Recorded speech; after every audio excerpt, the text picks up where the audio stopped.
What's the name of our show? Hi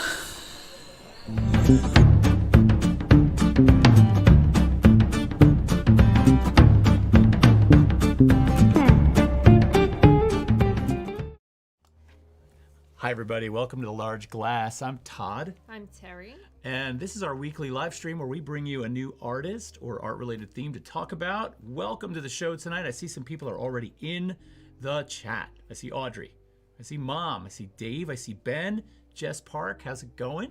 Nice to see all you guys. Nice to see you guys. Yeah. So, oh my God, we have so much to do tonight. So much to do. There's John Park and Boo Jazz. Hi, guys. The gang is all here. Yes. This is nice. Nice. So we have a lot to cover. We always do. Lately it seems like it's getting bigger. It is. And bigger. It is. Does it surprise you that we say that at this point? We're always like, oh, we have I feel like I'm reading the same script every week. I'm like, we have a lot to do. Yes, we do. It's good. It is good. Yeah. So tonight's artist hails from Peru. Yes. And I'm going to tell you right now, if you thought finding beer from Connecticut was hard, Yeah. finding Peruvian anything in Hunterdon County, New Jersey Yes. is not easy. Yeah. So, however, in my search at the local liquor store, because I usually go to one of two, and I went to the more local one, thinking, because they have a selection of really strange things. I came up dead, nothing to have. But at the last second, he goes, wait a minute. I happen to have a vintage Peruvian rum. And so I thought, well, I planned on spending about, between $12 and $15 on some wine or maybe some beer. Instead, I'm committed to this beautiful bottle of rum, which, it has a tropical aging process of 11 years in bourbon and Slovenian casks in Peru, but it also has a continental aging for 2 years in Ferrand casks in France. I'm excited about this, and I'm not sure if you are, but you're not really... I think it's awesome that we have a beverage from the locale of our artist tonight. But rum is a little scary to me. And good things don't happen with rum. With me anyway, I don't know. This is lovely. But it's beautiful. This is lovely. Yes. Well, I'm going to dig into this. Yes. And if you would like to have beer tonight, you can. Tell us what you're drinking in the chat. Hey, there's Carolyn Thau. Hey. Nice to see you. Let's see. This is, the newsletter today had a lot of, really, a lot is shifting because we're moving into fall. Yes. And so a lot of the exhibitions are changing. There's a lot of new things to talk about. Yes. So, Carolyn's got some cool stuff going on at Whittemore. She sure does, The weekend of September 18th. Yeah. Val Civilli and Kathleen Thompson are going to be doing this event there, which looks to be really cool. Oh, cool. So definitely, that's going to A, be in the newsletter, and B, you'll actually be able to see it when I do the newsletter. It's scrolling on the ticker. Oh my. What? Oh my. I think it needs 1 cube of ice. Okay. This is not the type of rum you put with Coke. Yes. Ooh, wait. That is some ASMR stuff right there. Ready? All right, everybody, turn up your headphones. Here we go. Oh, yes. That's a very big glass of rum, which means that Ana Teresa Barboza and I are going to have some words later. We're going to have some words. All right, let's pour for you. Yes, please. Yeah. We are embarking on episode 54 tonight. We are. That's for you. Yes. By the way, this is this something Todd found that looked really cool. It's called Cellar Door. Do you know why I picked cellar door? Why did you pick Cellar Door? I believe it was Ralph Waldo Emerson, when asked what he thought was the most beautiful word in the English language, said it was cellar door. Now, I am robbing that right out of Drew Barrymore's mouth in the movie Donnie Darko. She's an English teacher in his school. Okay. But one of the most moving and beautiful connections that Donnie Darko's character has to any of the other people in this movie. And I loved that she said that. And when I saw the beer was called Cellar Door, I thought, okay, Drew Barrymore has nothing to do with Ana Teresa Barboza tonight. However, episode 54, thanks to all of you for coming. Cheers. We're going to give this a little bit of a try. Happy 20th. Wait a minute, I got to drink this. Then I'm going to get on Boo Jazz.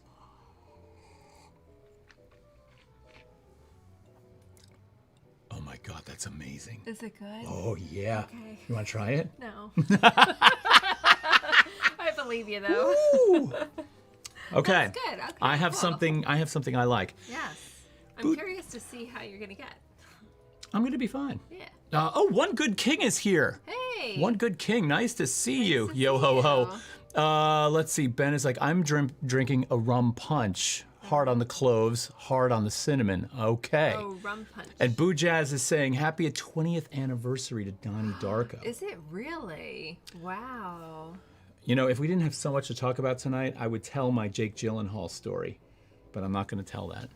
We're going to move on. All right, so got a bunch of things. Okay. First of all, we have to thank a supporter, and then I'm going to get into a couple of things we're going to talk about. So let's jump into that right now. Let's thank one of our support. Now, that is not supposed to be on. That's That is not supposed to be on. Let me fix that. Hold on a second. Make that go away. And it never fails, people. We always have something like that happen. Okay, tonight's featured supporter. What happened to our entire stream deck? Oh, no. Hang tight. That's strange. All right, well, let's pull it up manually. I can do it manually, but we have to thank a supporter tonight. So first of all, well, I have to do it manually, so it's going to be a little bit slow. But tonight's featured supporter is Moped Vagrant. Moped Vagrant, thank you for hanging out. I know that you're not always in the chat. Yeah. I know that Memory Vessel, who, Moped Vagrant and Memory Vessel may or may not be in the same household, but I know that you're always there. So thank you for watching, and we really appreciate having you along. Yeah. So awesome. Yes. All right, so that was for Moped Vagrant. Now, I don't understand exactly what is going on with my stream deck, but we might have to, none of my keys are working. So I'm gonna have to operate everything manually. That's gonna be fun, especially when we get to birthdays. Okay. So anyway, second thing we've got to talk about tonight is we typically talk about support for our show. We typically do. After we get to news and birthdays and all that stuff, and I go on and on about Patreon, and I go on and on about how, David Backus is here. Nice to see you, and good to have you back. Carolyn Thau says I'm having her day. Oh, dear. Yeah, technologically. And this thing, I just tested it before we go on. I always do. Does. He does a and it was test working run. fine. It was fantastic. Whatever. We'll make it work. We're going to have a good time. Anyway, we usually talk about support. We talk about things like Patreon and all that stuff. The painting we're going to give away, all that stuff. We're not going to do that tonight. We're going to talk about a different kind of support. So I'm just punching buttons to see if maybe this thing is actually going to cooperate with me, but it's not.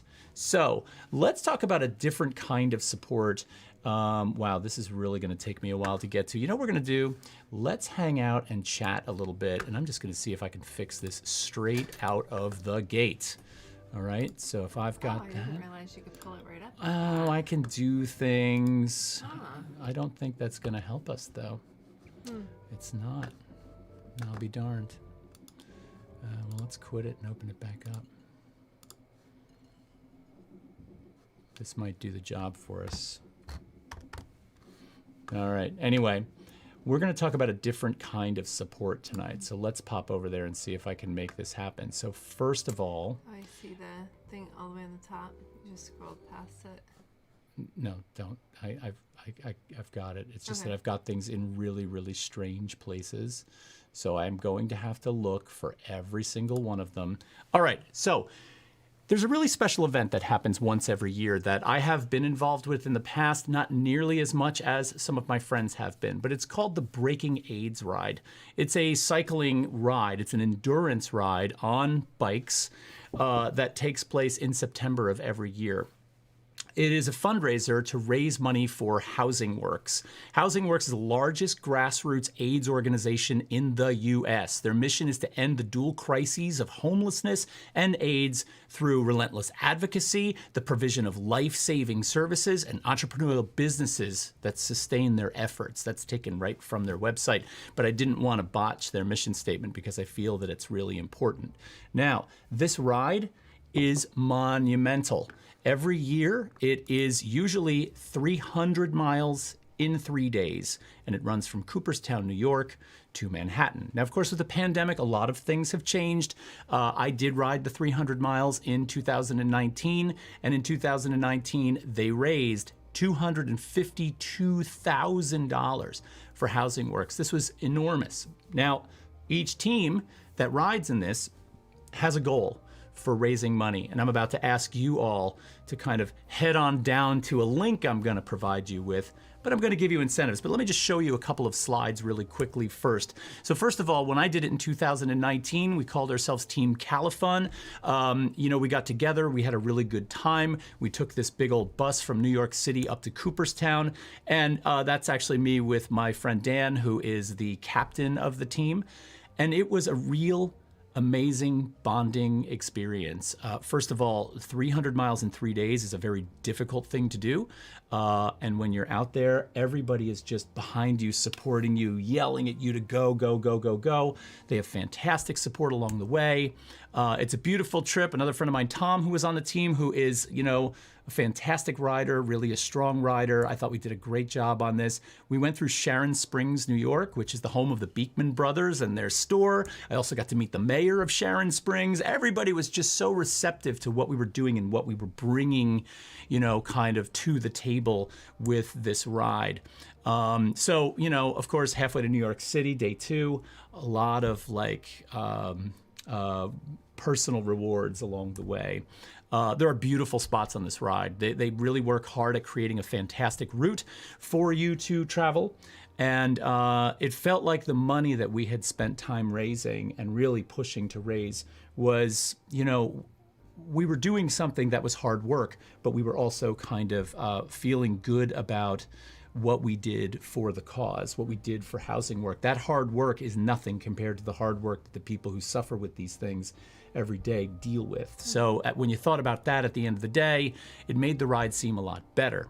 Anyway, long story short, that is a bike computer off of my bike. That's what a typical day looked like out there. So 8 hours of solid bike time, 100 miles, about 7,000 feet of climbing on a given day.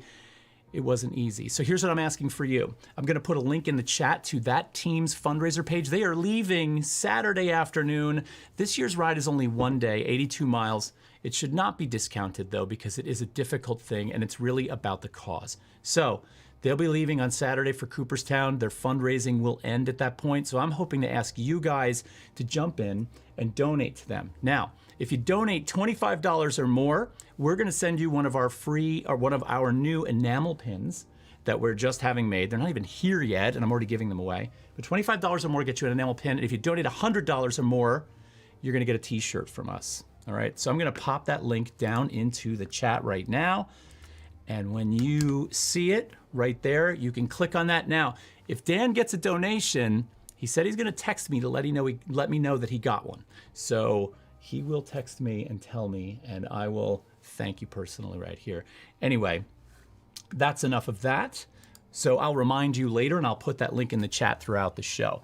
So enough with the support systems. We got a couple other things to talk about. That's great. I think it's important to support causes. Well, this is an amazing cause. And honest to God, the people that you meet on this ride that are all doing this are some of the most beautiful, sincere, caring people you've ever met. Mm-hmm. You could not, and we're talking 150 people all together for 3 days. Now, of course, that was pre-pandemic. Things are much different now. Yeah. But well, I think also with COVID, the pandemic has made those situations harder, especially with the homeless in New York City. So that's why it's really important to donate to them now, because time is of the essence. And Housing Works and all of their people are so good at shifting gears and adapting to some of these situations that they actually created a lot of support systems for people and homeless that were affected by the pandemic. Mm-hmm. So they jumped right in. So this cause, the money that we're donating to this cause would never go to waste. It's mm-hmm. always going to a good place. Mm-hmm. All right, so we have one other thing we're doing lately. We do. And that is the Guess the Painting. Yes. How did it go on Instagram? I'm a little discouraged. But, we're so used to scrolling. So I did put a detail of a painting up this past week. No one guessed. I'm not sure if it's because there wasn't interest in it, or it was boring, or people didn't realize it was a contest, or there were a lot of words in there and we didn't want to read them. So I'm not quite sure what happened, but anyway, this is your chance. We're going to post it again. We're going to put it right on the screen right now. You can't ignore it, okay? So this is a detail from a painting. Yes. Okay, I'm going to show it to you in a second. You get to try and guess what that painting is in the chat right now. The first person to guess that painting will also get one of our enamel pins. As soon as they arrive, you're going to get one. This is year 1 of a limited edition series. And we're dying to give them away. We're only getting 50 of them this year. So they might all be gone by, Yeah. So, Carolyn Thou says done. I think that Thank means she donated. you. Thank you, Carolyn. Thanks. That's awesome. And I will check in on all the donations to see what you're receiving from us for that donation. But let's take a look at that painting right now. And there it is. There it is. So if you can guess what this painting is and be the first one in the chat. Now, it's just a little piece of a painting. Correct. It's only a fragment. It's only a fragment. Have you seen this before? Do you know who did it? Even if you know who did it, you need to guess what the name of the painting is. So I'm going to leave it up there for a few seconds. Pretend the Jeopardy music is playing in the background. Oh, we need right? that. No, Oh, we can't. We'll get DMCA. We'll get spanked with copyright. That's a bummer. Well, we could That's kind a of go bummer. do. No, never mind. All right, there's your painting. I can flip back and forth to that later if you would like to. Yes. And I am going to have to try and stumble my way through birthdays. Oh, yes. Well, I got to do news too, Okay, we which can is do also news going to be too. difficult. Let's pop over and do some news. Yeah. Have they been on your show before? They have not been on our show before. No. Good question. And within reason, we'll answer some of those questions, but we don't want to give out too many hints. Yeah. All right, let's try to pop over to Art News. I apologize in advance. It's going to be hard to get through this without my Stream Deck working. It's actually gone black. It's black. It died. Ooh. It's a great tool, but not sure what's going on there. So anyway, let's pop over to Art News.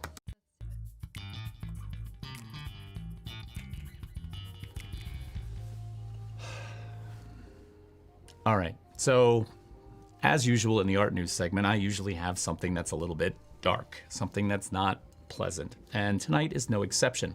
Now, of course, I have to sort of fire all this up manually, but the first thing we're going to talk about tonight is Mr. Michael K. Williams. You may know Michael K. Williams, and you've probably already heard this in your various, social media feeds and whatnot. Michael K. Williams played Omar on HBO's series The Wire.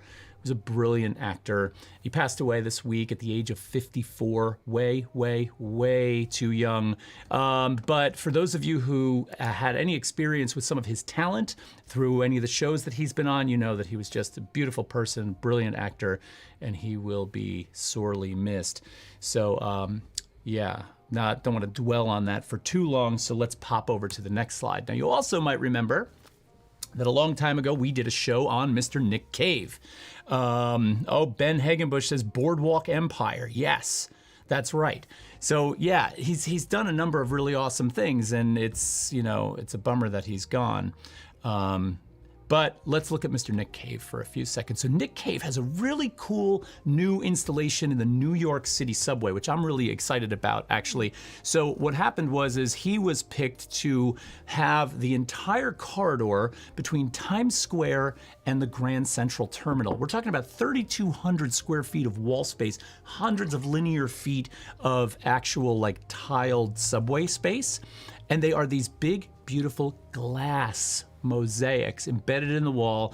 A German company was chosen to actually do the glass work on this, and they represent his sound suits. Now, at intervals through the subway, as you move down this hallway, the walls of glass tile are interrupted by very large screens that will be playing videos of the sound suits in motion. So the still images, essentially, are supplemented by the videos of his actual work. And this is sort of a close-up, I'm hoping you'll be able to see that there, of some of the glass work that's being done there. It's absolutely gorgeous. And there's Shirley is here. Pumpkin Audrey says, done. Thank you, Pumpkin Audrey. That's awesome. I'm looking into the wrong camera. You're over here, not over here. Thank you for that donation. We really appreciate that for the Breaking AIDS ride. So Mr. Nick Cave, and this is pretty much done right now. Now there are this piece is called Everyone, and there are two other pieces that will be completed in the next year by Nick Cave in the New York City subway system.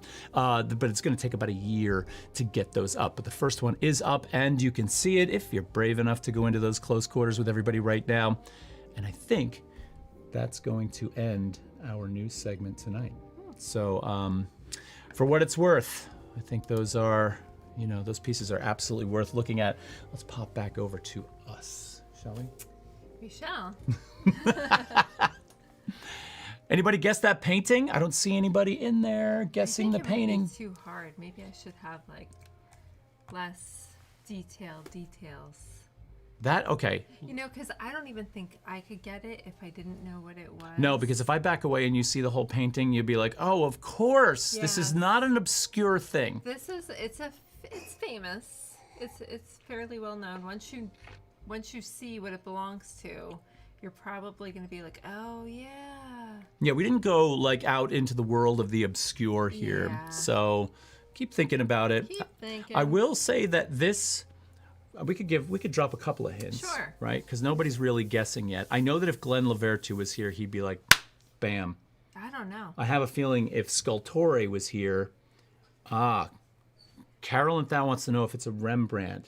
It's not a Rembrandt. It's not a But Rembrandt, but you're heading You're in on the right direction. You're heading in the right direction. Correct. Okay? So, kudos to you. All right, so then I won't give a hint because Carolyn Yeah, just gave us one. She just gave us. All right, let's pop away from that. Let's get over to birthdays And because actually, that's a good way too. If you guys want to say hints, we can be like. I'm not opposed to Yes hints. and I no. I You want to can see take this. guesses. Oh!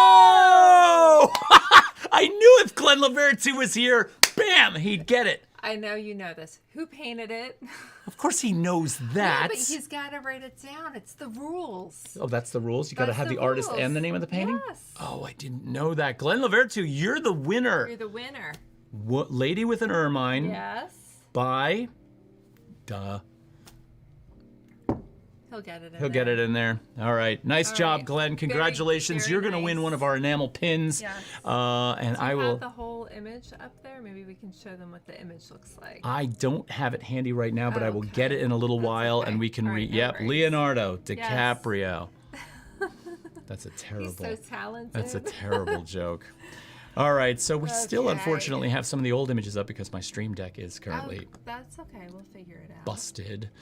But let's pop over to birthdays, and it's going to take me a second to get that text up there because it's like, I don't know. You can start talking about birthdays if you want to, I and can. I will. I don't know if we need to have the names and stuff. So, I got that. mean, up on the thingamajinger. Okay. First birthday, Jacob Lawrence. He was born on this day in 1917. African American painter, mostly dealt with subjects historically. He painted many of the scenes from everyday life in Harlem Renaissance painter. Harlem Renaissance. Yep. The one thing that I'm stumbling over, though, some people say that many of his paintings follow the Cubist kind of Tradition, Tradition. aesthetic.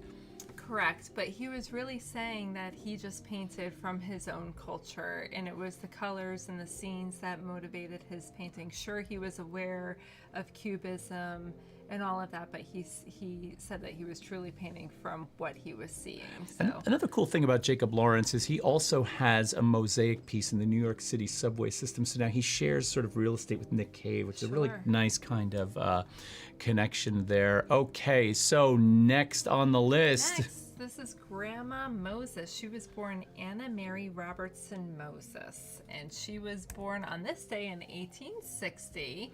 You know her for American folk arts. Primitivism, primitive paintings. As well. She didn't start painting until she was well into her 70s, and she lived to about 101 years old. So the last 25 years of her life she spent painting. So happy birthday to her. Happy birthday, Grandma Moses. Your pieces were all over my grandmother's house, actually. So those images were some of the first images of art that sort of burned into my brain on some level. And Jess Park says, done. Thank you, Jess Park, for donating to the Yes, Breaking thank AIDS ride. That's you. awesome. Thank you. Your Really, mom even says one of my favorites. yes. Yes. I knew that Grandma Moses was one of my mom's favorites.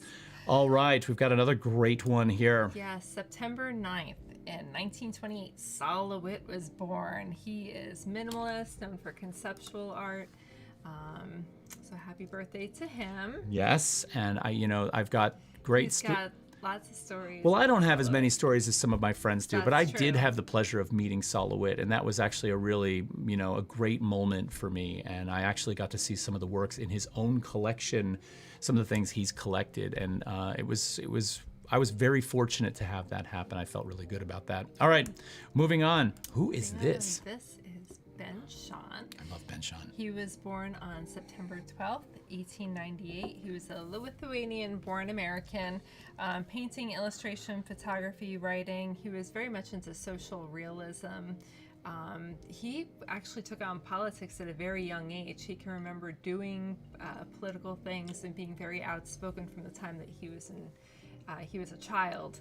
One of his most famous paintings with Sacco and Vanzetti had political connotations, obviously. So right, and one of the books that he wrote called The Shape of Content, which I'm actually going to read a quote from later. The Shape of Content was such a fantastic, influential book on me when I was doing my undergrad. I recommend that book to all my students, actually. I think it's fantastic. Glenn says, Saul! All right. Yes, Saul, for sure. All right, moving on. Who do we have here? So this is Jan Bruegel the Younger. Flemish Baroque painter, comes from a big family of painters. Yeah. There's Jan Bruegel the Elder. The Elder. There's Peter Bruegel the Elder and Peter Bruegel the Younger. And I want to be Todd Lambrix the Elder. the Elder. I think I love that extension of the name. Yes, but when you start looking into him, you see all the Bruegels popping up. Now, do you have to have a child with the same name to be promoted to elder? I think so. You'd need a Todd Lambrix the Younger. Well. Yes. All right. Anyway, he was born September 13th, 1601.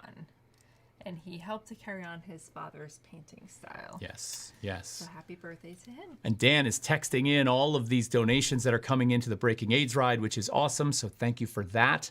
I'm just going to keep reporting on that as we go. Let's do another birthday. We'll do one more, I believe. This is correct? the last one, yes. Yes, this is Robert Indiana. He was born on September 13th, 1928, known for pop art. We know him from the iconic Love stamp and the iconic Love sculpture. Words in his artwork. The fact that he was Ellsworth Kelly's ex, and on our show for what's the love day? Valentine's Day. On our show for Valentine's Day, we were talking about Ellsworth Kelly and his partner. Well, because Ellsworth Kelly dumped him because he didn't like him using letters and words in his artwork. He thought it was kind of trashy, so. Anyway. How dare you, Robert? Don't put letters in the paintings. Okay. Oh, David Backus says done. Thank you, David. That's awesome. That's awesome. This is going so well. Yes. And that, wait a minute, a couple of Robert Indiana pieces to look at really quickly. Of Robert Indiana. So you know him, of course, for the Love, the iconic Love piece, but he's got a lot more graphical sort of images that incorporate text into them as well. Fantastic works. So we're excited about his birthday. Yes. All right, so that. Happy birthday. That concludes the birthdays. All right. Gosh, this is going to be a bummer going through this like this. This is. Are they in a certain order? Yes, we'll find out. Is what in a certain order? The images for our show. Yeah, no, we got that. Yeah, so that's okay. That's no problem. Just making sure. All right, so we got art news. We got the birthdays out of the way. We got the whole. We talked about donating. The painting fragment is done. We did the painting. So we're right on schedule. We're right on schedule. All right, this is great. All right, so Ana Teresa Barboza. Ana Teresa Barboza. So, it's Fashion Week this week in New York City. Some people argue that art, fashion seems very superficial. I think that we proved it on some of our earlier shows, that it certainly has. I thought you were going to say validity. I thought you were going to say we proved that it was superficial. We did not. We totally proved out. Alexander McQueen and Frida Kahlo, when we compared them, that was a great example of how McQueen used fashion in installation, performance, design. Well, McQueen uses art in fashion, and Kahlo used fashion in her art. Yes. Right? So they're interchangeable. This isn't even a real. In fact, there have been lots of liaisons throughout history in which designers, artists got together with fashion designers, or they were borrowed from. Like when we see Yves Saint Laurent and Piet Mondrian in the 60s, he incorporated Mondrian's color blocks into his Those dresses were gorgeous. Outfits. Correct. Gorgeous. Salvador Dali collaborated with fashion designers, created a dress that was worn by Wallace Simpson when Edward was being abdicated, and it had a big lobster on it, and et cetera, et cetera. But you often see this juxtaposition with fashion and arts, and we thought that we're going to celebrate it this week, but not in a typical way. Right, because we're not typical. Well, I hope we're not typical, Yeah, but we didn't. Typical. I remember once when we were talking about doing a fashion designer on the show, and 63 was in the comments, and he's like, "No, not fashion, not fashion." And it's not like we're bending to that, but we love to hear what you think. And we wanted to take a sort of roundabout kind of way around this, and so of course, textiles, surface design, fibers, these are all, of course, part of some of the cores in fashion, and so we decided to go this route. And Carolyn Thou is saying that she just posted yesterday Alex and the Love piece. Yeah, I saw that on social media. And I actually thought, wow, there's like a weird connected brain thing going on there, that you tapped into Robert Indiana's birthday, and like all that stuff came together. Wow. And Amanda Tulin named the designer that worked with Salvador Dali on that dress. Good job. Wow. Yes, Amanda's here. Frankly, the name was escaping me for a minute, and I was just glossing over it, but you got it. Schiaparelli. Thank you very much. And you know what? We're really glad you're here, Amanda, because we haven't seen you in a while, and that's not in any way, shape, or form a criticism, but it's nice when you pop in. We really appreciate having you here. So nice job on that. She just pops in, names the designer, and she's like, all right, I got to go. We should have her on sometime. We should. Yeah, it'd be nice.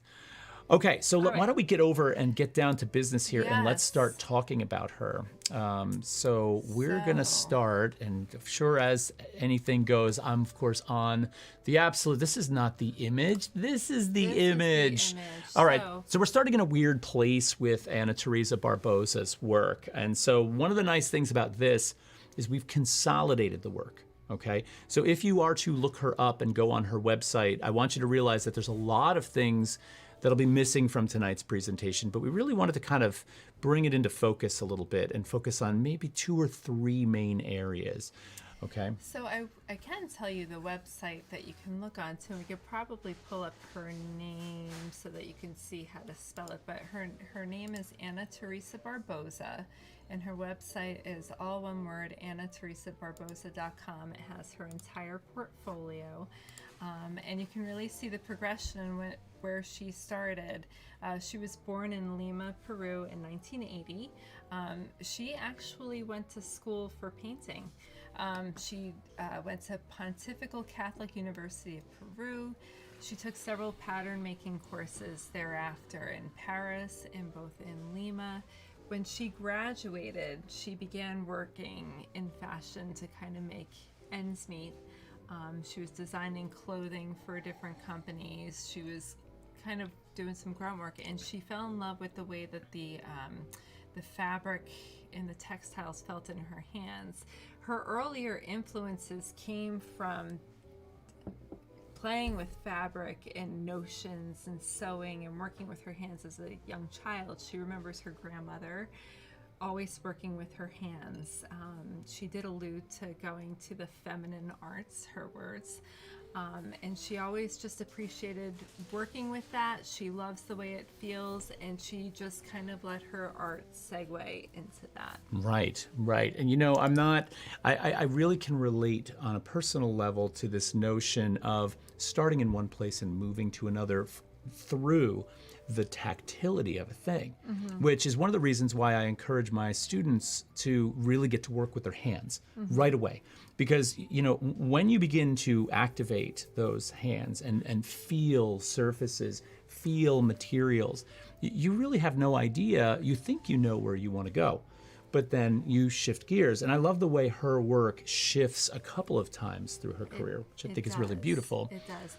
These first couple pieces that we're looking at is her embroidery work on fabric. And when you look at her website, she actually puts this in a category called modes of dress. And it starts very simply. She's got these gorgeous pieces in which they're almost instructions for how to sew. The first image had like the sewing notions and the tools that you would use. Then she's got some patterns. But the thing is that she's taking these things, these drawings, or these examples of what her work surface might look like, and she's making embroidery pieces out of them, which is like a focus, which really says to me that she's really thinking hard about material components, right? Because she's spending so much time detailing them in that way. Now, like I said, we're going to go down a rabbit hole here, so don't sort of think that you know what you're looking at just yet. We've got a long way to go, and I promise you that by the end, your jaw is going to be laying on the table, okay? All right, so let's keep going, a little bit. I'm going to zoom out on that because it's a little in. She does explore garments in fashion design, and she did create clothing for various clothing lines. One of them was called Anat, or it could be Anati. I could be wrong about that because my pronunciation's always wrong. She did some costume design for several plays that were in Lima. So what we're looking at here too, one thing she loved to explore with clothing in a more avant-garde sense was relationships of people in clothes. So here we see like two shirts and how they would be interacting, juxtaposed with maybe an image here of how she perceived it when she designed the clothing. So she was really trying to think of interactions and relationships when she was designing clothes. Right. Right. And another interaction that it seems like she's thinking about in these sort of situations in this piece is this apron tablecloth combination. Yes. And I couldn't help but just... We had to put this up because we were thinking of Alan Wexler we were, a little yeah, bit. totally. So. It totally fits Alan Wexler, and you can see it from the back as well. But it kind of has this sort of... Now the person wearing the apron is connected to the furniture. Yeah, it's to like the furniture, to what it implies, to domesticity, to she's serving versus serving on the table. There's all these different relationships. But I think something that's even more important than that as we start to look into the trajectory of her work is the material, which I keep mentioning here, and her focus on the material and the way that material wants to behave. Right, so that apron, which is sort of worn both as a protective covering, but also as kind of a drapery, right? Think about the way the material hangs. Think about the way the material has to sort of, I mean, an apron's not necessarily a good example, but you kind of have to force that into what you want it to do. Anybody who sews knows this through pattern making, that material wants to do one thing and you have to shoehorn it into doing another. And that's the same with pretty much any material, but this one's going to be taken to kind of an extreme. So let's go back to some of her more embroidered illustrations for a second. Yep, so these are still playing with those notions of the body and clothing and patterns and getting materials to fit with people and manipulating materials and manipulating mediums. So she's got some quilted elements in this one. Here she is again. She's exploring that again. She's in these stages of undress versus dress and flipping fabrics up in the underneath. So it's so beautiful too to look at her work. Well, and on top of that, you know, you've got a couple things going on here. You've got a traditional two-dimensional surface, right? You've got imagery of a figure which occupies a space, right? But then the material that's collaged on there or physically sewn on there, number one is sculptural. Number two, sort of helps to sort of defy that two-dimensional space because now it's popping out and off of that. And she's physically lifting up this dress. But what's underneath? Well, she creates this physicality by lifting up the dress, but underneath she's basically flat. Like she's more than flat. She's just a real simple contour drawing, right? And we're also seeing that as well. Like this isn't just sewing or embroidering. We're seeing elements of drawing. We're seeing elements of collage. We're seeing assemblage. We're seeing all these other elements come into her artwork as well. Right, right. So then we're going to start to come off the rails in a few minutes. We're going to show you a couple of details here and how there's something really interesting going on here. I feel like the line work and the suggestion of the foot and the leg and the hand and the arm, they sort of move in and out of this other kind of highly patterned, highly textured, highly sort of almost rendered space. There's a weird kind of rendered feeling to what happens in all that other space, coupled with the flatness of those two things. All right, so now let's start to shift gears a little bit. You want to tell us about this one? I can start talking about this one. So we still see some of the embroidery.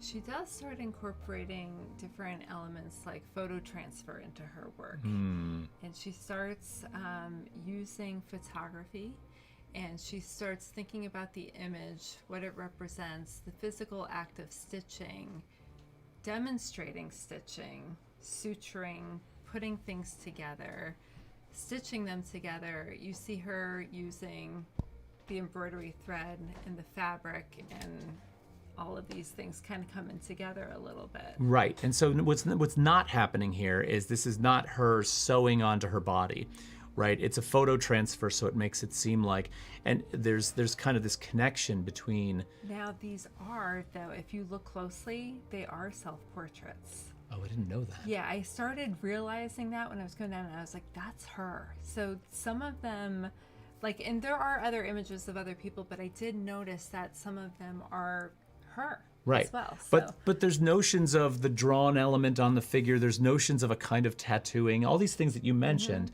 I think, are there. And then we sort of start to move into something that gets a little bit looser, but also at the same time a little bit more playful, a little bit more suggestive. And I really like the way now how she's kind of, you can kind of see this progression to how the body and elements of the body combined with this element of collage and this assembling of fabrics moves through a process, and we start to go somewhere, right? Pumpkinology's like, love this piece. Yeah, well, you just wait.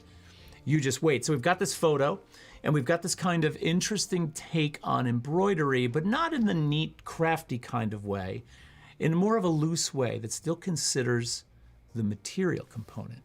All right. Now, and we will slow down eventually. We're kind of flying through some images first to just kind of get you in place. Did you want to say anything about this, or can I move to the next? Keep going. So this is like more embroidery. She does start utilizing other stitching techniques. I'm a big textile artist, so I love working with textiles. I love working with collaged fabrics and stitch work, and I could really appreciate what she was doing.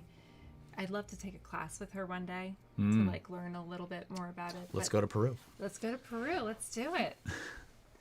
But so this one, she's still using some embroidery pieces. In the next piece, she starts using other techniques like cross stitch. You see that come through on this element of the hearts. I love what she's doing with the strings in terms of developing this tension, like between the fingers. She's like really tugging it apart, almost like the fascia of muscles coming apart. So there's a lot going on. I love how there's this interplay of things over her as the fauna, or the flora rather, of the design. So this is really awesome stuff. Well, I feel like she's still exploring, though, because I don't feel like the needle point. That's interesting that you said that, because it's almost like she's exploring her body here too. She's exploring the medium and the techniques and yeah, body here. And I kind of like this piece, but I feel like whether it's, I don't know if that's cross stitch or needle point, but the part in the center where we can see into the cavity in the heart, it's trying to weaving. It's also weaving. Yeah, and it's trying to do something that I'm not necessarily sure it's doing as well as it could. But then again, it's like, okay, it's not necessarily about being illusionistic, right? It's really about kind of suggesting that space. Because also there's this notion that the strings that are creating that tension, they're not necessarily intended to kind of have a realness to them either. They're suggestive of that space. And all of these suggestions, also with the fact that the figure sort of is behind this other pattern thing that's going on.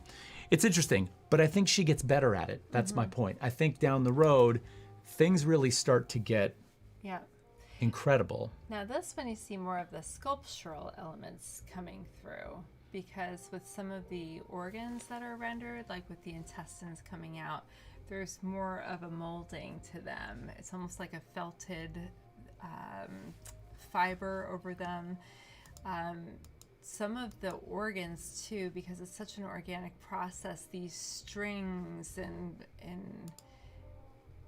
yeah, some of these things that we're seeing, it's kind of like what happens with the body too, like on a cellular level, and on the veins and the arteries and all those things. She really lets the threads demonstrate some of that. Right. But there is, of course, the visual relationship between the threads and what arteries and veins might do, which does and doesn't interest me. What interests me is the fact that she still focuses on this element of the material, right? And the material's still allowed to do what the material wants to do, all the while it's kind of, she has a deep respect for these tactile things. Well, yeah, she deliberately chooses them because she knows that they're going to do what they want to do and demonstrate Which those things. I guess if we talk about any artist, they do that too, but it really feels like it sticks out here. 63 is here. He's like, yeah, the body show comes to mind. Yes, Which- I love the body show. You've seen that. I have not seen Yes, that. I spent a long time in the body show. Yeah. So yeah, it actually does kind of have that detail to it. And it's funny that when we're looking at loose thread on a piece like this radiating out from her body, to me that's part of the detail.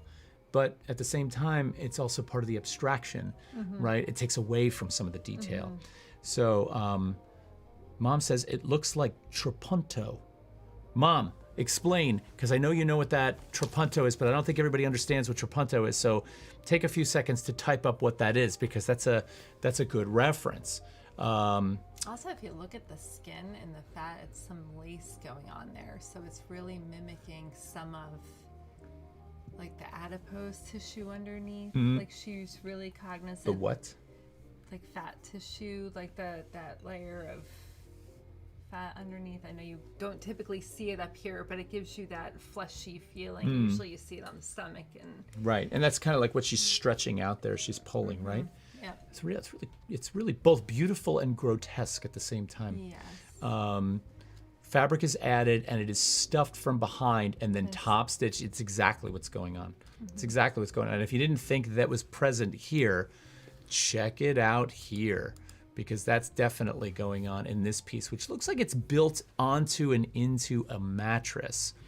That quilted tufting that's going on there. And it's, Amanda Toolin's still here. I love when your medical expertise shines, Terry. Oh, sorry. No, it's good. Yeah. It's good. I think that's really a great thing. Yeah. But let me back away from this a little so you can see the whole thing. So, in this one, this one now, I feel like here's where she's starting to really excel in the way she's thinking about the surfaces and the way these figures move in and out of those spaces, because these are emerging from that mattress and they're falling into the mattress. I'm thinking about the way the mattress feels with these figures laying on it and digging into it, which is really something that is, Now, I will say on her website, we couldn't really see the boundaries of this piece. So I'm not quite sure if it is a mattress. I think it suggests it because it's tufted. That looks like what a mattress would be. But I didn't see exactly what it's mounted on. So yeah, I'll buy that. yeah, so I'll buy I'm not that. quite sure. But if you look at it in that context, it gives it a different meaning, although I don't know what else you could look at that would have I mean, that. as the viewer, I can't help but go there. Yeah, Right. like what else could it be? Given the That's color of the what we material, the way that, understand. yeah. Yeah.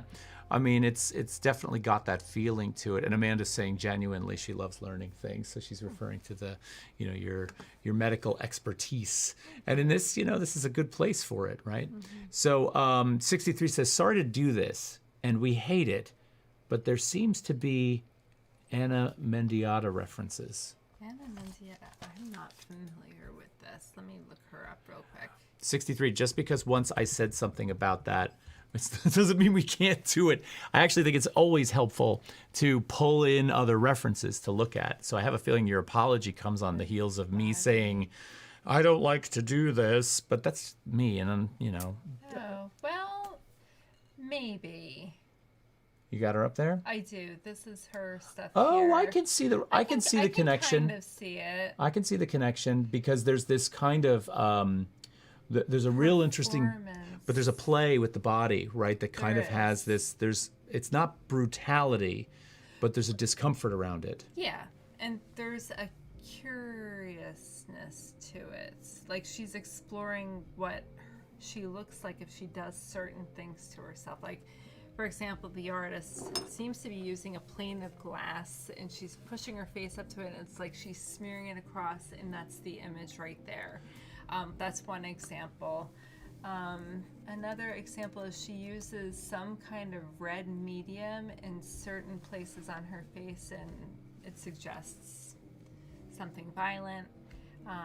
There's facial hair on her, and she's extremely feminine. So there's like all these interesting things going on with her. Well, Scultore is mentioning the Caracas Mantle, and if maybe she's tapping into that Peruvian textile.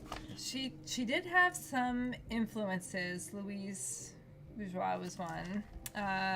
Tracy Eamon was another. Annette Messenger, Ingata Amer. Well, I probably butchered some of those names, but she did mention several artists that. But this is a funerary textile, and the patterning in that funerary textile, the Caracas Mantle, does kind of have, like, if you look at this and the ways in which the lines run between the different tufted areas, and then we think about, I can try and pull an image up of that in a second, but there is a relationship there. It's really an interesting one, and I absolutely would be certain that that's, something that's there for sure. Scultore, that's a great thought. David Backus wants to know if we could show us Caracas Mantle. Coming up, everybody. Just got to give me a minute, and I will do my best. Let's see what I can get here. Mantle, boom, and let's see what we got. I want to find a good example that seems like it would make sense. Here's an interesting one I think that could be good to look at. Let's take a look at this. And please hold. But I can see it, right? I can see it. And I think that this is something that I'm really glad this was brought up. And we're going to go over to going as fast as I can. See, this is why we need staff. This is why we need a group of people that can help us throw these things up there. It's like, how when, I don't know, David Letterman looks over to the side and he's like, do we have it? Is it there yet? Do we have it? That dates me, saying David Letterman. How about this as an example of a Caracas Mantle, which, again, I like the reference. I think that it actually works really well. Because if we go back and forth between something like this, and given that it's a funerary mantle, and then we look at something like this. I'm not really seeing it. Not in a very literal way, but I feel like, if it's borrowed from in an indirect way and sort of functions as a stepping stone to move through, the grid work, I think it's possible. It says, 63 says, just that she used her body quite a bit. You need people. Yeah, no, that's true. But Scultore, what do you think? I mean, I'm trying to pull something up here that seems to make sense in this regard, but I feel like I understand the connection you're trying to make there. I mean, also, there's, of course, the textile nature of I almost think that first one that you have up there. This one? Yeah, would better exemplify that, because it doesn't take over the whole space. Like, there's these little pockets of area that are untouched, and to me, that kind of correlates more with the image that we're seeing of hers. That's interesting. Well, let's pull that up for everybody to see, because I think that's actually a really good point. Let's see if I can get that for them. It's going to be just a minute. So this one may be a little bit more so, I think. That could be something, I think. So what were you saying about how the whole space isn't used, right? The whole space isn't used. There's that, like, interweaving lacy kind of feel to it. You know how she's got that overlay over her body? There's some of that going on. There is that grid work that you're seeing. But I love the way it fades in and out, right? That's a really good point. And it looks as if, I don't know if this is a function of the making or if this is sort of a rescued piece that's been laid on a white background and there's decay there or deterioration in where that sort of breaks away, which is what it feels like to me. But you get to an area like this and you can kind of see that, the incompleteness of the shroud. Yeah, I see that, the missing pieces, exactly. So I think that's a really good point from Scultore on that. He's saying the three-dimensional quality of the forms that make a tension between it and the image depicted functions like tonight's artist's work. Okay. Oh yeah, that's true, because remember, this is a shroud, right? So Yes. you've got this patterning, but then of course you'd have this over somebody, so there'd Right. be this kind of interplay between the two. We're only seeing them in the flat sense. That's a really great point. Let's kind of keep cruising down through some of these. We had hit this image. Did hit this image. So here now, whoops, sorry about that. Here we have, another kind of reference to painting. There's a staining of the paper. There is a photographic reference. The thread work now has become a little bit more minimalistic, but we can get in on a detail here and really look closely at where the thread work is functioning. And it's not necessarily as literal in its translation, right? It might suggest well, there's a focus there, right? She's obviously, her hands are there, she's doing something. It might suggest a kind of movement. It might suggest what the thread is doing in terms of the possibly the movement of the hands. I can see a lot of pastel in here. I can see watercolor in here, the staining, the transfer. It's funny, in so many of her images, she's either appears to be putting things together or taking them apart, which is probably what she's doing in process as well. I like that. I think that's actually really accurate. And I feel like putting things together and taking them apart is, again, another reference back to the material and what activates the material, right? I think that's what she's kind of thinking about. All right, so now we take another shift into something where, rather than the body, she starts moving into a much more landscape-like feel. And when you look at these, it's a little bit disorienting at first, in that what is photographic and what is fabric and textiles, they sort of have such a beautiful integration that it's almost hard to tell them apart at first. And I think that's actually the one of the trickiest ways in which to wield these materials, right?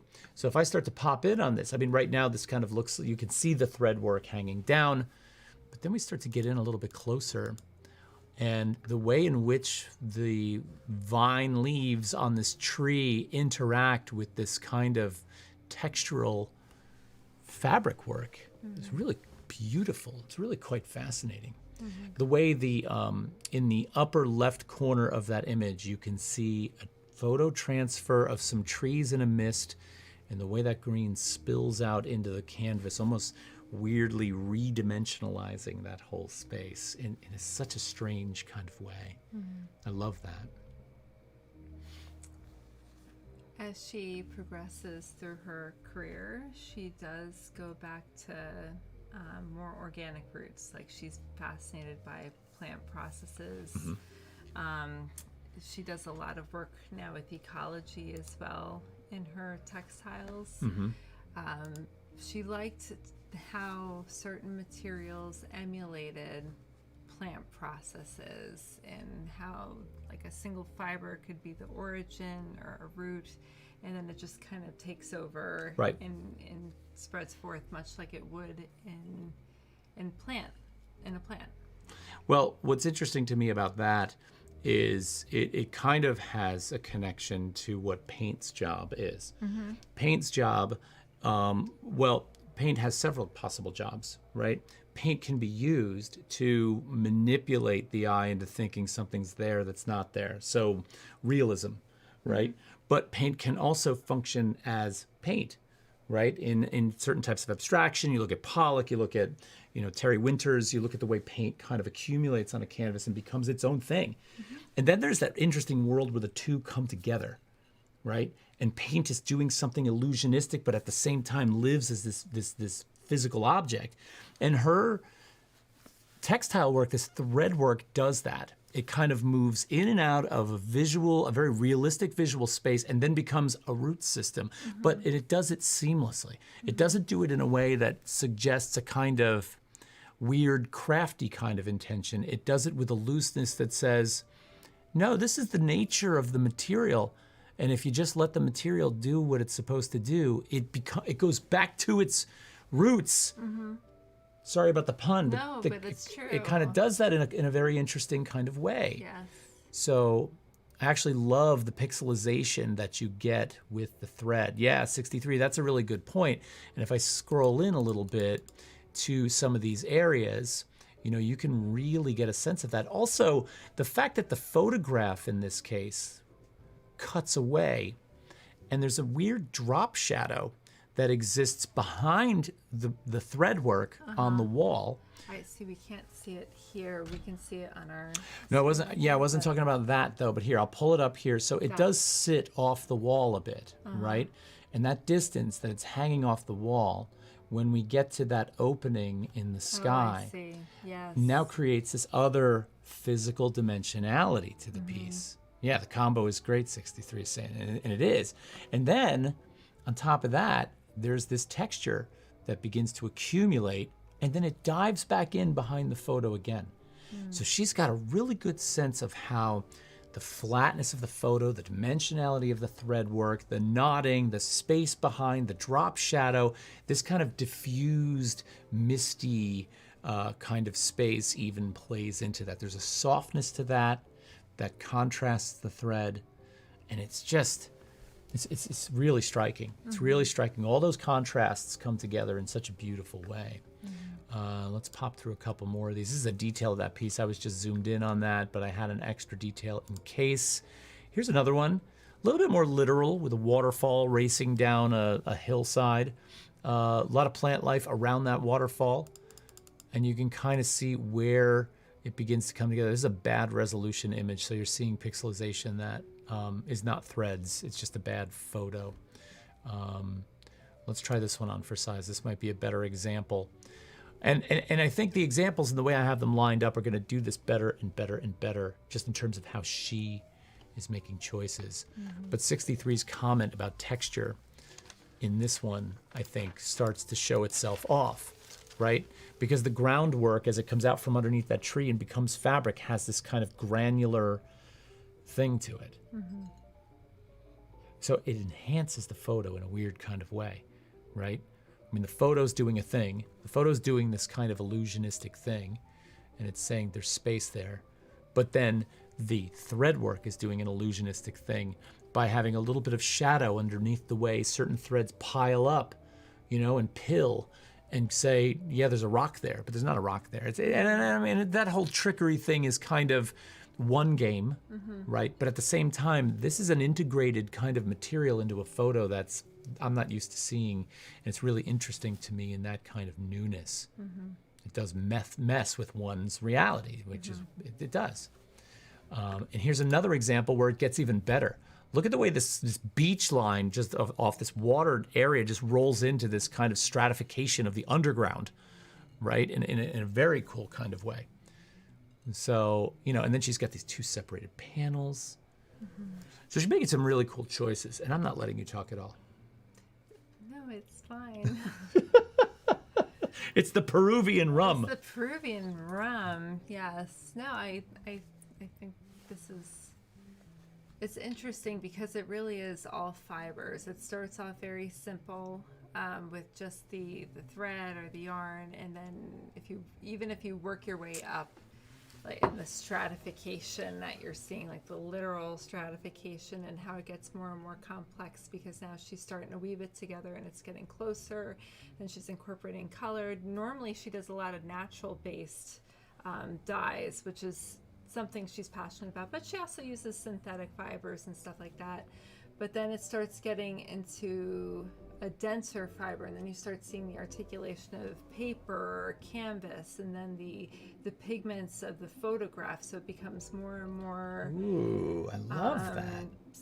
Civilized in a way, where you're seeing these elements of greater sophistication as you rise up, but altogether it's beautiful, and she recognizes the roots, like the actual origins of where she started. Yeah, I love that. So if you kind of approach a sort of an inward sort of entry into the piece, it's like this raw material of the thread, referencing its own dyes or its raw fibers. Yeah. But as we move up into that piece or progress into the landscape, it becomes, it's a series of more and more high-tech processes, or as you said, civilized processes. And we almost get further, the more real the photo gets, the less real the processes are, which sets up an interesting kind of fight. Yeah. That's a great point. That's a great point. And here's another example of that I think does that again. It's like there's depth in this piece, and that depth is represented by that photo. And the further in you want to travel into that space, the more you almost want to feel repelled by the lack of tactility, right? It's like a plasticity that's there that doesn't exist in the fibers. But she still gets them to mesh really well. Yes, she does.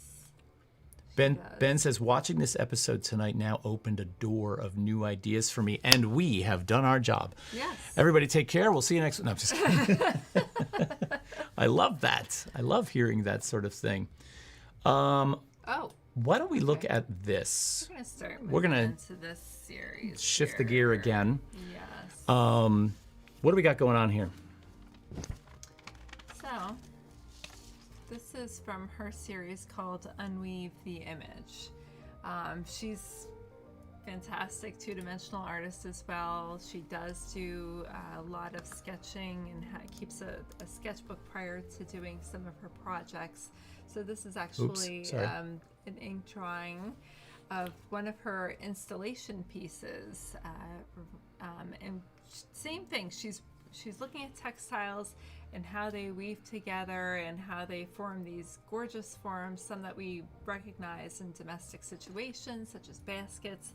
But she starts to look at them in terms of breaking down as well. Yeah, because if you look across each linear sort of horizontal structure here, you start with the solid form of the box, a boxy looking basket and its woven texture, and then you come over to the far right where you see a detail of like a rattan or a particular type of weave, whatever the case may be.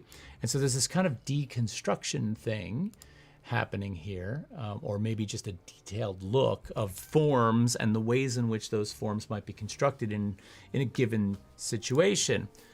And then we get here. Yeah, so this is one of her installations. Is this unweaving the basket, or? It's unweaving the image. Unweaving the image. Using the baskets, yes. So we kind of see this example on the wall that gives us a very sort of diagrammatic look at the objects from everyday use and the way in which she's sort of thinking about unweaving them.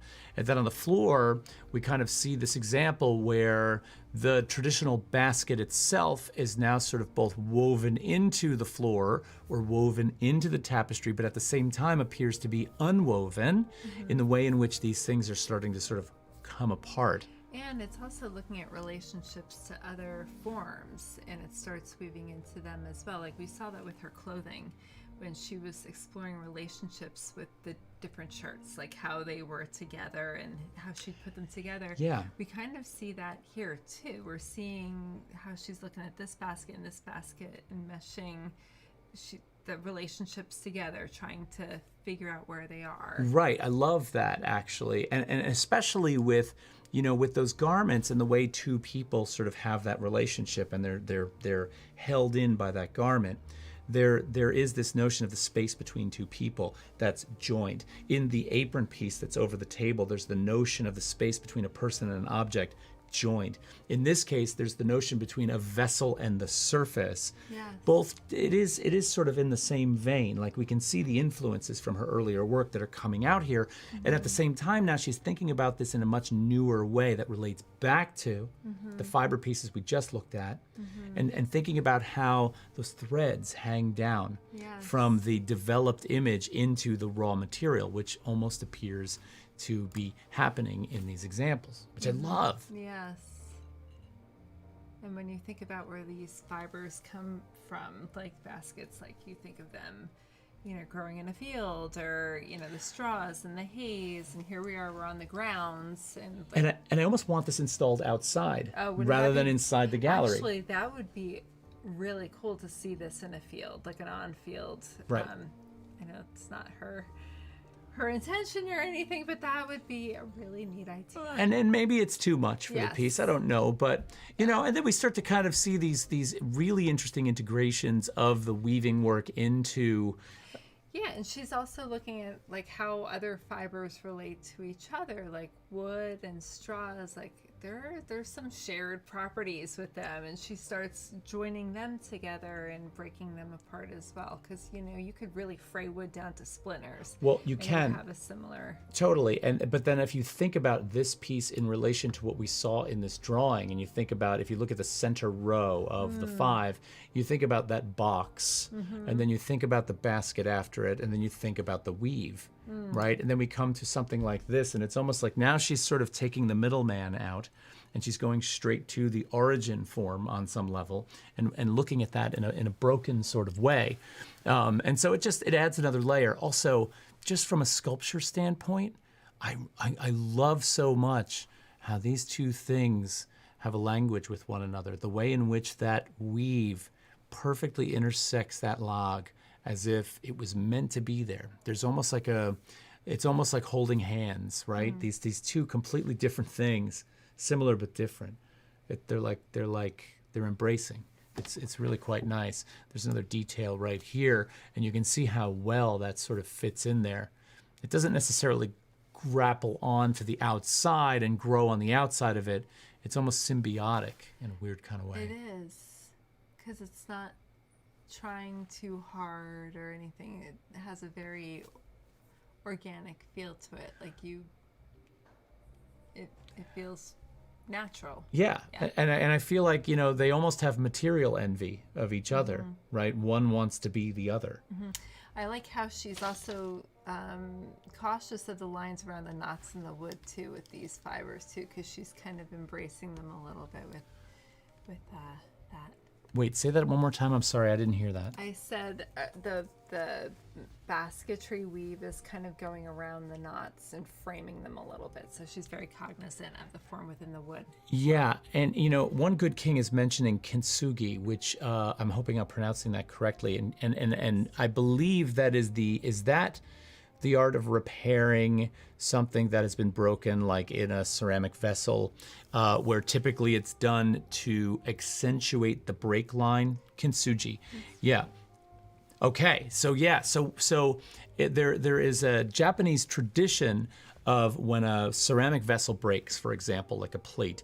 The plate is repaired, but the break in the plate is seen as valuable in that it's part of the history of the plate. And so it might actually be repaired with gold so that it sticks out and says, here is or another color, right? So here is the repair. And so in some ways, One Good King, that is a fantastic reference on this, because now I'm thinking about this from the standpoint of, maybe these fibers actually came from this tree and were woven together to sort of help not only repair but enhance through that repair. That's a really beautiful reference. I love that. 63 says, started with tea bowls. It was always gold. Yeah.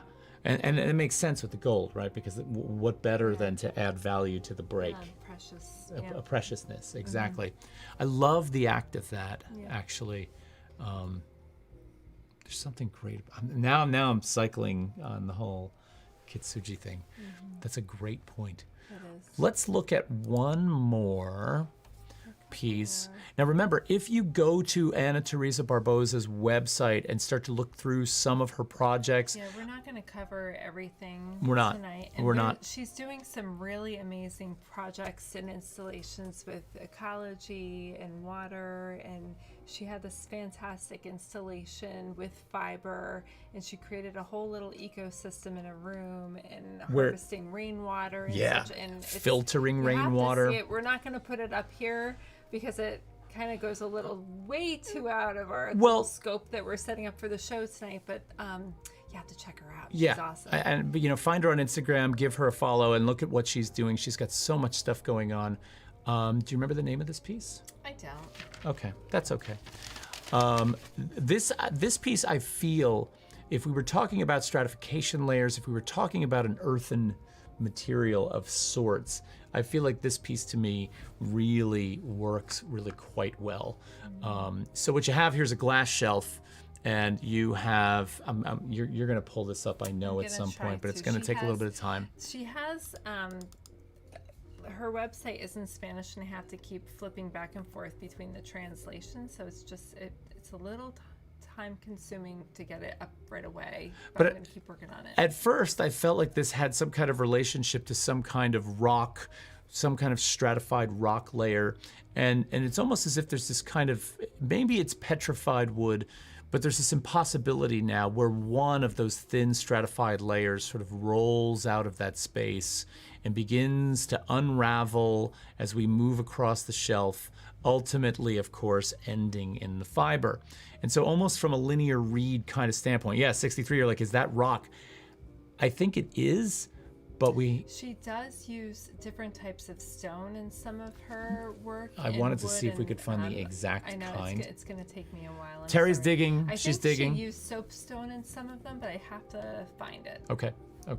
Yeah, or she also used like either alabaster or a traditional marble that's used in traditional sculpture. I believe there was one. It's travertine. Something like Is that. It travertine? I have to look it up. Okay, she has to look it up.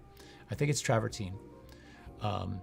So anyway, and of course it now sort of defies the material on some level, right? It moves into a completely different level as it sort of files out of that piece. Amanda Tulin, sashiko, meaning little pokes or small piercing, is a form of functional embroidery that originated in Japan. It was first used around the Edo era as a way for farmers to mend their worn clothing. Oh my God. Sashiko. Little pokes. Oh my God, that's beautiful. I'm reading it again.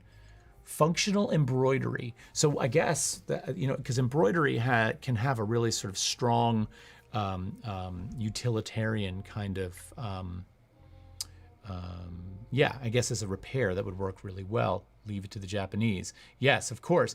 But, 63, I liked what you said before about how the broken and the mended is very human. I also feel like the great care in what Amanda's describing, and what I'm assuming is great care in sashiko, almost is a kind of sensitivity towards something that you really care about, right? Because you take a torn pair of pants or a torn shirt and you sit down with it and you spend time mending it, and it sort of relates back to the event that happened, and it almost speaks to the object in a way that says, you are useful and I want to keep you. And it's the polar opposite of what we do here, right? On some level, and I feel like that's a really, really beautiful act. So I love that. I think that's one of the best comments. We've had such great comments tonight around this work. And I'm going to go with travertine marble on this one because I feel like that is in fact what it is. I'm not going to find it because her website is deep. It goes deep. It goes deep, and there's a translation component that makes it a little tricky. Which is fine. I mean, I actually like... But I'm just explaining what's the time-consuming element. Totally. And I feel like it's always good to talk about this stuff, outside of the realm of what we know, because it's a visual work, right? Socks, at least for my father's generation, the mending part. Yeah, that was always one with darning socks and mending socks. I have a local friend who took up knitting, and she's the daughter of some family friends, and she's young. I mean, she just graduated from college, but she took up knitting, and like everything else that this family does, she did it like the best I've ever seen it done.